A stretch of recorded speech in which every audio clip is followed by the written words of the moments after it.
देवकी सुत गोविंद वासुदेव जगतपति देहि मे तनियं कृष्ण त्वामहं शरणं गतः। ओम सर्वमंगल मंगल्ये शिवे सर्वार्थसाधिके शरणे त्र्यंबके गौरी नारायणी नमस्तुते।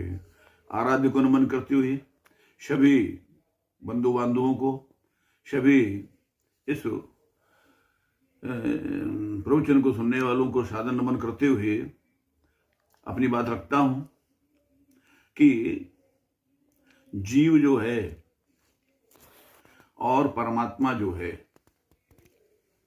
जीव भी अदृश्य है और परमात्मा भी अदृश्य है। न तो किसी ने जीव को देखा है और न किसी ने परमात्मा को देखा है।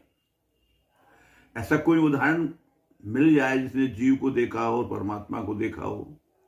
जिस परमात्मा को हमने देखा है वह परमात्मा हमारे द्वारा जो हम सोचते हैं, जो हम कल्पना करते हैं, जिस परिदृश्य का हम ध्यान करते हैं, वही परमात्मा स्वरूप हमको दर्शन देता है।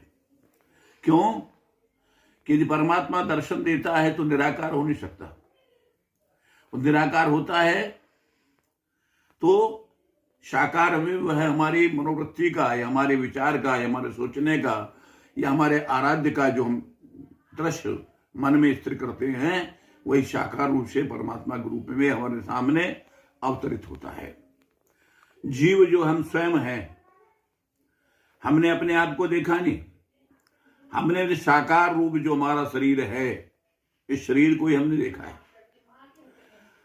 जीव जो है इस शरीर का जो संचालन कर रहा है, जो इस शरीर में व्याप्त है, उसके बिना यह शरीर किसी काम का नहीं है और शरीर भी बिना जीव के किसी काम का नहीं है।